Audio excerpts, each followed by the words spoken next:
Michael Jackson no era una superestrella, era una víctima.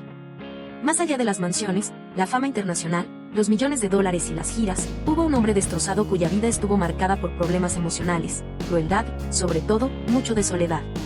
Si pensabas que Jackson tuvo una vida envidiable con pocos problemas, estás equivocado. Después de profundizar en su historia, tu percepción sobre él puede cambiar por completo. No me centraré tanto en sus álbumes y giras, pero sobre su vida personal y sus oscuros pensamientos. Desde su padre abusivo y sus problemas con los niños hasta el día en que dejó este mundo, en agosto de 1958, en un pequeño pueblo industrial llamado Gary, Indiana, nació un niño que cambiaría el mundo del entretenimiento para siempre. Sus padres eran Joseph Jackson y su esposa, Catherine. Tuvieron 3 hijas y 5 hijos. Su madre era cariñosa, pero su padre era un hombre muy disciplinado y estricto. Siempre se esforzó por mejorar la calidad de vida de la familia. Sin embargo, las cosas que su padre estaba a punto de hacer para mejorar la economía familiar tendrían graves consecuencias para la salud mental del joven Michael. Notó que sus hijos tenían habilidades para bailar y cantar desde pequeños, por lo que decidió crear un grupo familiar al que Michael Jackson se unió con tan solo 6 años. Su padre rápidamente asumió el rol de gerente y puso a sus hijos a trabajar duro porque sabía que tenían potencial para sobresalir en el mundo artístico. Unos años más tarde, los Jackson 5 ganaron un concurso de talentos. Luego de esto, comenzaron a hacer pequeñas giras en bares, auditorios locales, bailes escolares y discotecas. En 1967, Joe profesionalizó la banda al firmar su primer contrato con un sello discográfico. El éxito de todo el grupo iba creciendo y ganaban más reconocimiento. Sin embargo, detrás de todo este reconocimiento había un lado oscuro. ¿Recuerdas que te dije que Joe era un padre estricto? Bueno, él no solo era estricto, también era violento. Les gritaba y golpeaba durante los ensayos para asegurarse de que todo fuera perfecto. Se sentaba en una silla frente a ellos con un cinturón en la mano para observarlos de cerca. Cuando Michael creció, dijo en una entrevista, nos veía ensayar mientras tenía un cinturón en la mano. Te destrozaría si no lo hicieras bien. Estábamos nerviosos porque él se sentaba en la silla y si no lo hacías bien te destrozaba. Lo entendí muchas veces. Años más tarde, en otra entrevista, Michael afirmó, era muy estricto y muy duro. Solo su mirada te asustaría. Había veces que él venía a verme y yo tenía tanto miedo que tenía ganas de vomitar. Las cosas fueron mejorando poco a poco para los Jackson 5, pero quien más destacó por su talento en el baile, y sobre todo, por su increíble voz, fue Michael. Ya desde muy joven se le consideraba un talento prometedor en el mundo de la música. Los Jackson hicieron su primera aparición en televisión en 1969 en un concurso de belleza, que fue visto por cientos de miles de personas, lo que les dio aún más exposición y reconocimiento. Muchas entrevistas se centraron casi exclusivamente en el joven Michael, y revistas importantes como The Rolling Stone lo declararon un prodigio. Ese mismo año, cuando Michael tenía solo 11 años, el grupo lanzó la canción I Want You Back, que se convirtió en un éxito rotundo. Rápidamente se convirtió en la canción más popular en todo Estados Unidos. En esta canción, Michael era el vocalista principal, por lo que la mayor parte de la atención se centró en él. Esto fue significativo porque gradualmente avanzaba hacia su carrera en solitario. Y eso es exactamente lo que pasó. Mientras trabajaba con sus hermanos, Michael comenzó su carrera en solitario y con cada álbum que lanzaba mejoraba un poco más. El joven se estaba preparando lentamente para crear el álbum que marcaría un punto de inflexión en su carrera en solitario, el famoso álbum Off the Wall. Hasta ese momento, todos veían al grupo y a Michael como superestrellas. Pero detrás del espectáculo había un niño que había perdido algo muy importante. Hasta entonces, todo su éxito profesional había sido a costa de mucho trabajo, pero sobre todo, a costa de su infancia. Para comprender la magnitud del trabajo que había realizado hasta entonces, cuando Michael Jackson tenía 20 años, había lanzado 14 álbumes con sus hermanos, los Jackson 5, y 4 como solista. Si lo sumamos, son un total de 18 álbumes. Pero hay que tener en cuenta que empezó a los 6 años, lo que significa que Michael había publicado más de un álbum por año para entonces. Y todo ello mientras hacemos shows en vivo, giras, conciertos, apariciones en televisión, ensayos, grabaciones de estudio y entrevistas. Esta inmensa carga de trabajo y estrés estuvieron a punto de tener en él repercusiones psicológicas muy fuertes. De hecho, el propio Michael declaró años más tarde en un discurso, me arrebataron por completo la infancia. No hubo cumpleaños ni navidades. Nunca existieron los placeres de una infancia normal. Estos fueron reemplazados por trabajo duro, lucha y dolor a cambio de cosas materiales y éxito profesional. El éxito de los Jackson 5 fue tal que se mudaron a una casa mucho más grande en Encino, California. Pasaron de vivir con 11 personas en una casa de 2 habitaciones a vivir prácticamente en una mansión. El joven Michael estaba creciendo tanto física como profesionalmente. Ya no era un niño haciendo música infantil, ahora era un ídolo adolescente. Lanzó sus 3 primeros álbumes en solitario hasta que finalmente, en 1973, lanzó el disco que marcaría un antes y un después en su carrera, el disco Off the Wall. Este álbum rápidamente se convirtió en un éxito comercial, con éxitos como Rock With You, que le valió a Michael su primer Grammy. Este álbum se convirtió en el primero en la historia en generar 4 sencillos que alcanzaron el número 1 en las listas. Las cosas iban bien, pero estaban a punto de mejorar aún más.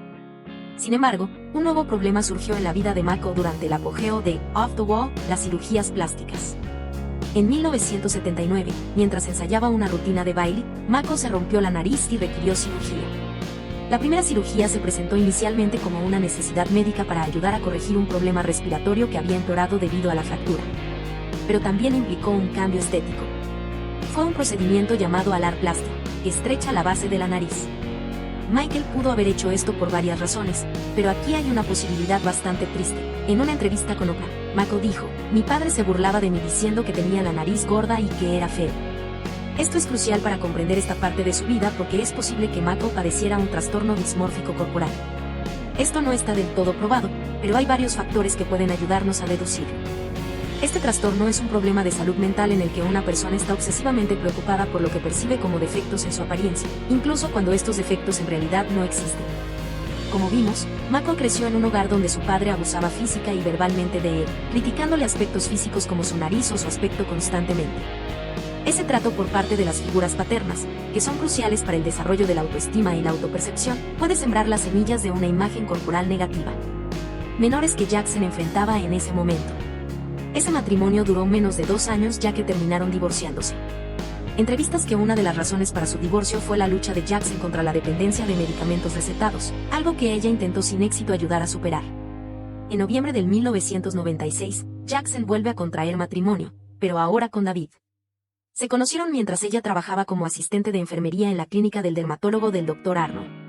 Ella dio a luz a su primer hijo, Michael Joseph Jackson Jr., conocido como Prince, y también a su segunda hija, Paris Michael Catherine Jackson. Ha declarado que amaba a Jackson. Su matrimonio ha sido descrito por muchos como más transaccional que romántico. Robbie y Jackson no vivían juntos de manera convencional y ella ha señalado en entrevistas que su papel principal era proporcionarle hijos. Michael era una figura tan masivamente mediática que no podía tener ninguna relación formal sin que los medios y las personas se metieran a juzgar sus acciones. Este matrimonio tampoco fue difícil. Se divorciaron tan solo 3 años después y Rose dio la custodia completa de los niños a Jackson. La tez más clara de los hijos de Jackson ha sido objeto de mucha crítica y controversia. Algunas personas incluso cuestionaron si Jackson era el padre biológico de sus hijos. Por estos años, la dependencia de los fármacos de Michael aumentaba.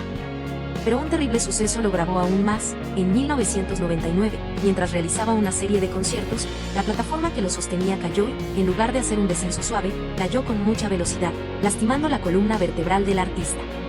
En ese momento, dio su máximo esfuerzo para seguir cantando, pero detrás del escenario colapsó. Este golpe dejó a Jackson lastimado permanentemente, pero sobre todo con mucho dolor en la espalda. Obviamente, este dolor fue solucionado con más analgésicos. Michael Jackson ya era dependiente de estas sustancias desde antes. Sin embargo, este accidente agravó aún más la situación. Para la época de los 2000, la popularidad de Jackson seguía siendo masiva, pero ya se podía ver una decadencia. Para el 2013, se emitió un documental que volvió a poner a Jackson en el ojo del huracán, pero esta vez mucho peor. Este documental se llama Living with Michael Jackson. En este reportaje, el periodista británico Martin Machine entrevista y vive con el cantante durante 8 meses. Esta pieza de contenido fue demasiado polémica, ya que Michael declaró abiertamente dormir con niños. Le preguntan repetidamente a Jackson por qué invita a niños a su habitación, y Jackson se defiende afirmando que dicha actividad es natural cuando los hijos son de amigos o familiares cercanos, y que muchos niños, incluidos los hijos de la familia Culkin, han dormido en la misma cama que él. No obstante, Jackson niega rotundamente cualquier motivación carnal para esto. Sin embargo, los medios hacen trizas a Jackson por estas afirmaciones, y la opinión popular del público hacia Michael rotundamente. Michael Jackson se sintió traicionado por Martin y se quedó de que la película daba una imagen distorsionada de su comportamiento y conducta. Dijo que la versión final de su entrevista solo incluía el material que apoyaba la visión negativa que Martin tenía hacia Jackson. Hasta Madonna comentó al respecto: "No he visto este documental, pero suena repugnante como si vacío explotaría una amistad. Humillar públicamente a alguien para tu propio beneficio solo volverá en tu contra". ¿Pero por qué a Jackson le gustaba estar rodeado de niños? Bueno, A Mako no solo le gustaba estar rodeado de ellos, sino que también le gustaba ser como ellos. En muchos videos, podemos notar que tiene comportamientos infantiles propios de gente mucho más joven. ¿Lo hacía solo para poder estar cerca de menores o hay algo más profundo detrás? Que un adulto muestre este tipo de conductas podría considerarse una forma de regresión en términos psicológicos. Es un mecanismo de defensa identificado inicialmente por Sigmund Freud que lleva a una persona a revertir a un estado de desarrollo anterior para evitar enfrentar el estrés o el trauma emocional actual. De hecho, Jackson no es el único caso registrado. Hay otros ejemplos en el mundo del arte que enfrentaron fama, éxito o simplemente circunstancias de vida extremas en su juventud y que parecen haber lidiado con problemas emocionales o de comportamiento en la adultez. Por ejemplo, Britney Spears o Judith. La regresión se puede manifestar de diferentes maneras, pero en el caso de Mako se manifestó con comportamientos, actitudes y actividades asociadas a la infancia. Al volver a un estado anterior del desarrollo, la persona puede sentir una sensación de seguridad o consuelo. Tomando en cuenta todo lo anterior, puede ser que Jackson le guste estar rodeado de niños porque lo ayudaban a regresar a la infancia que nunca tuvo, pero también porque los niños no querían nada de él. Los niños no están interesados en contratos discográficos, exclusivas mediáticas o asociaciones comerciales, simplemente existe en el momento. Estos podrían haber ofrecido una de las pocas interacciones auténticas en la vida de Mako. Reitero, esto es solo mi interpretación, y cabe aclarar que no estoy desaprobando ni defendiendo estas conductas. En enero de 2004, justo después del estreno del documental, Jackson es formalmente acusado de 7 cargos de abusos y también cargos por suministro de alcohol a un menor con el propósito de abusar de él. Un año después, en 2005, comienza el juicio en el Tribunal Superior del Condado de Santa Bárbara, California. El caso es mediático y recibe una cobertura a nivel global. Durante el juicio, el fiscal presenta una serie de testigos, incluidos ex empleados y empleados de Neverland, así como otros niños que habían pasado tiempo con Jackson. La defensa argumenta que las acusaciones son un intento de extorsión para conseguir dinero y presenta sus propios testigos para refutar los cargos. Durante el juicio, la salud física y mental de Jackson se ve afectada. En este periodo, su cuerpo y rostro cambiaron por completo gracias a su notable pérdida de peso. Finalmente, y tras 14 semanas de juicios, Jackson es declarado inocente de todos los cargos.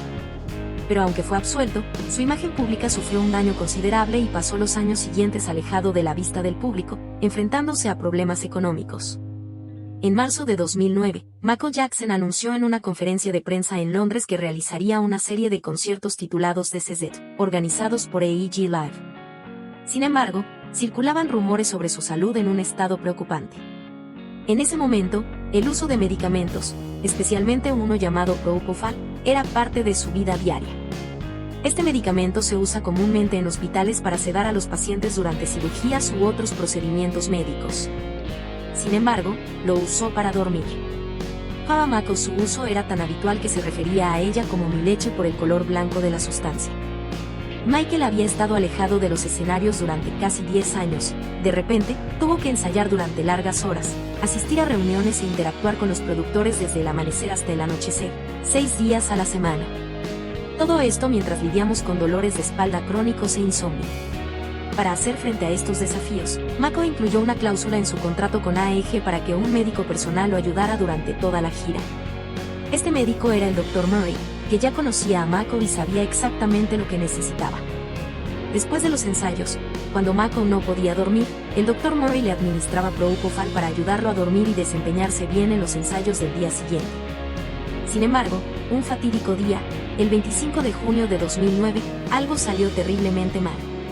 El Dr. Murray le administró Propofol a Mako como de costumbre para ayudarlo a dormir, pero esta vez el cuerpo de Mako reaccionó de manera diferente. Pasó de una sedación moderada a una sedación profunda, lo que provocó que su respiración se detuviera, lo que finalmente provocó su muerte por insuficiencia respiratoria. Cuando llegaron los paramédicos intentaron reanimarlo sin éxito y horas después fue declarado muerto. Muchas personas de su círculo más cercano e incluso aquellas que no eran tan cercanas a él eran conscientes de su dependencia y abuso de medicamentos.